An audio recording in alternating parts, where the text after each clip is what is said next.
कदाचित इसका, हमारा और सीताराम का कोई ना कोई संबंध अवश्य है। क्यों मित्र, हम स्मरण है ना?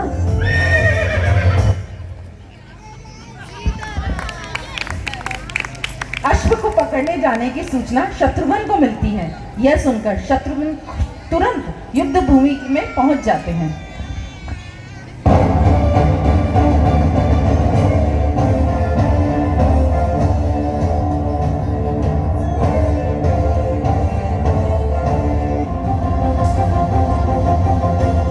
आप दोनों जो कर रहे हैं वो अनुचित है।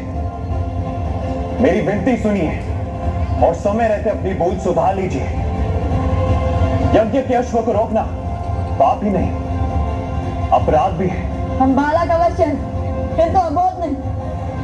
हम आपका बहुत सम्मान करते हैं राजानुज, किंतु अभी ये अश्व हमने पकड़ा है तो उपाय केवल एक ही है, युद्ध।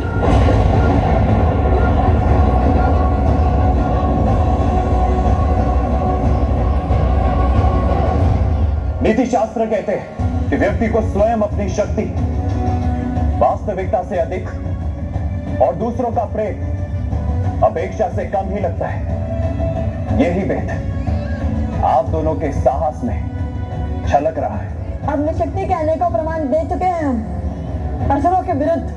मिथिला की प्रतियोगिता में पूरे संसार में अपने बल का डंका बजवा चुके हैं हम। और रही बात दूसरों के प्रेम की, तो हमें आपसे प्रेम की अपेक्षा नहीं है। यदि आप युद्ध से पहले हमें सुप्रभात कह देंगे तब भी हमारी आंखें भर आएंगी। देखिए, मेरे पास पूरी सेना है और आप दोनों बिल्कुल अकेले हैं। युद्ध शास्त्र कहता है कि सेना के सामने युद्ध करने का साहस तो महारथी को भी नहीं करना चाहिए। जैसे सर्पों के टोले में नागराज महाबली होकर भी नहीं जाता। नागराज भले ही ना जाए, गरुड़ या नेवले अकेले जाते हैं सर्पों की टोली में। स्वयं को क्या समझते हो, गरुड़ या नेवला? काल बेलिया जो सर्पों को अपनी बीन पर नचाते हैं। शस्त्र भी उठाएंगे या अयोध्या में केवल वाक युद्ध की प्रथा है। हम वो शत्रु नहीं जो आपकी निरर्थक बातों से ही मर जाए। युद्ध में लव और कुश शत्रुघ्न की पूरी सेना को मूर्छित कर देते हैं। शत्रुघ्न के मूर्छित होने का संदेशा प्राप्त होते ही हनुमान जी एवं लक्ष्मण जी युद्ध के लिए निकल जाते हैं।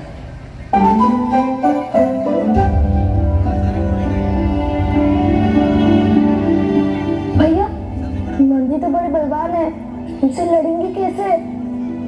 और बातों में आकर तो अपने रामदेव से हटने से रहे। फिर कोई मार्ग भी नहीं है हमारे पास। हमें हनुमान जी से युद्ध ही करना होगा।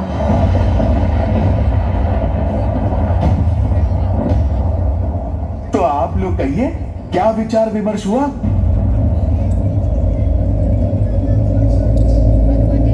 आगे बढ़ो बालकों, आपके ये बाण मेरा नाश नहीं बल्कि धर्म का प्रकाश सिद्ध करेंगे।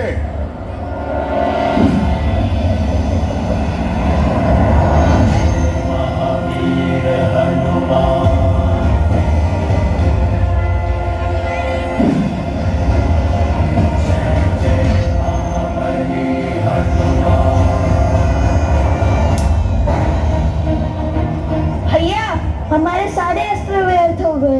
इनसे लड़ना असंभव है, इसलिए तो बार बार पूछ रहा था, इनसे लड़ेंगे कैसे? क्या हुआ बालकों, किस सोच में पड़ गए?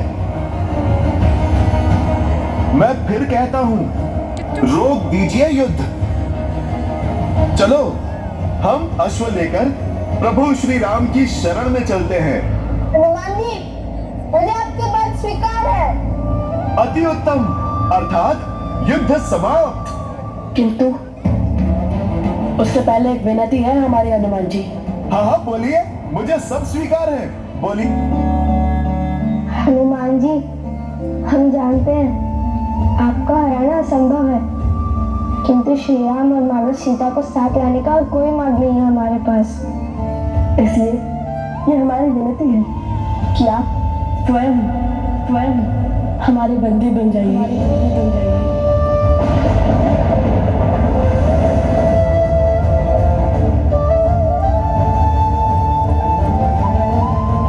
बालकों, तुम दोनों ने सिद्ध कर दिया कि बल के साथ ज्ञान और विनम्रता हो तो सब कुछ संभव है।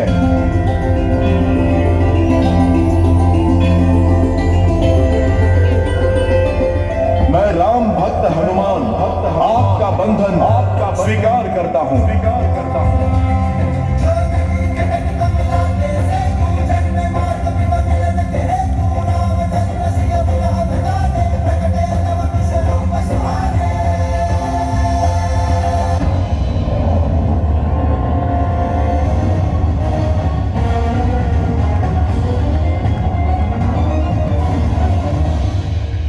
हनुमान जी, आप इस दशा में जो कार्य करने का साहस तीनों लोगों में किसी के पास नहीं है, वो इन दोनों बालकों ने कर लिया। आपको परास्त करके आपको बंदी बना लिया, ये कैसे संभव है हनुमान जी? इन्होंने मुझे उस बंधन में बांध लिया जिसे मैं तो क्या कोई भी नहीं तोड़ सकता। सीता राम के बंधन में है। आप ही बताइए, भला मैं कैसे तोड़ूं उस बंधन को? ना ये जीते हैं और ना ही मैं हारा। बस आप यही समझ लीजिए कि सीताराम ही जीत गए। भक्त है ना आप हनुमान जी, तभी इन दोनों बालकों ने आपको अपनी बातों में उलझा लिया है। परंतु मैं अयोध्या का सेनापति और सेनापति होने के नाते मैं इन दोनों को अंतिम चेतावनी देता हूं। अश्व मुझे सौंप दो और हनुमान जी को भी मुक्त करो।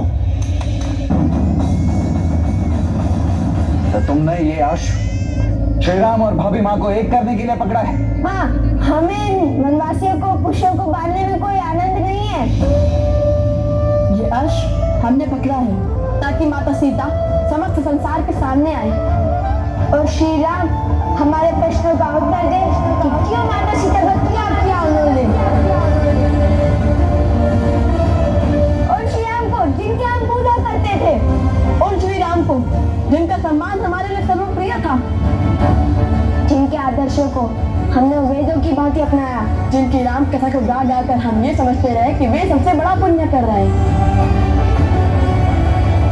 हम उन श्री राम से पूछना चाहते हैं कि जिन देवी सीता ने उनके साथ 14 वर्ष काटे, रावण की संपन्नता को नकार दिया, जिन्होंने अपनी पवित्रता के प्रमाण के लिए स्वयं